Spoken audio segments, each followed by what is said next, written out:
back to another video. Today I got my grandpa with me, and he is the original owner of this truck I've been working on here. It's been snowing a lot out here, and it reminds us of a story that this truck was involved in. So I'll let Grandpa tell the story then. So. Okay.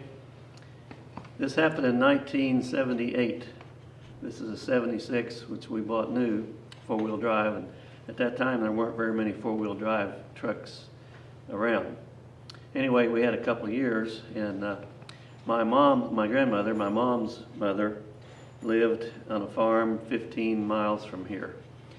And we had, at that time, we used CB radios, and we were able to communicate. My mom and her mom were able to communicate back and forth with CB radios.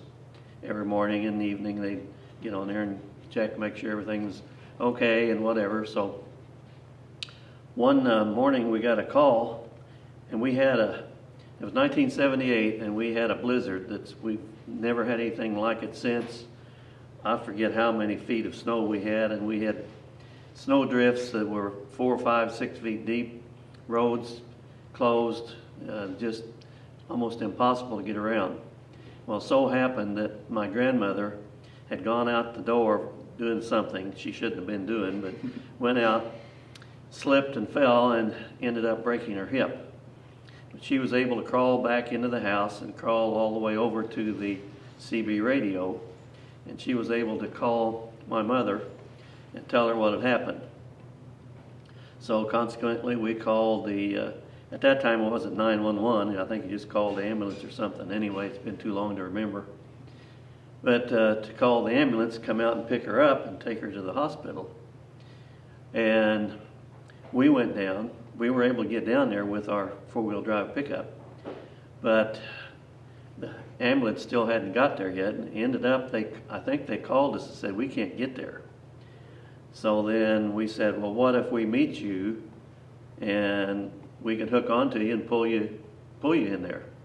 He said, well, we'll try that. So they were able to get out to Dagonia Springs, which is on a major highway, and they were able to go maybe half a mile or a quarter of a mile north of that, across the railroad tracks, and that's as far as they could go because the road had drifts. So we were able to go back and find them. We hooked onto them and went out across the fields.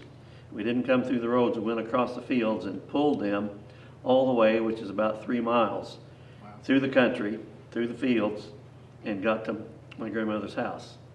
And they were able to get her loaded up and took her back, got on the main road, and she was able to, get to the hospital and get taken care of. But the ambulance driver said, we've never had a ride like that before. And so yeah, that's something you just kind of hard to remember, but it was kind of neat. Yeah, really cool story. And especially with all the snow we've been getting around here, it just reminds us of that. Yeah. So. But that's 47 years ago. Wow. Just about this time, it was January. Yeah. And schools were closed for practically 30 days, and everything was just shut down. It was such a blizzard that we'd never had anything like it. Yeah. Yep. All right, guys. Well, that's the story there. I just thought it was a really cool story. I want to share it with you guys. So I better get back to work on this truck because it's not going to fix itself. So we'll see you next time on It'll Run.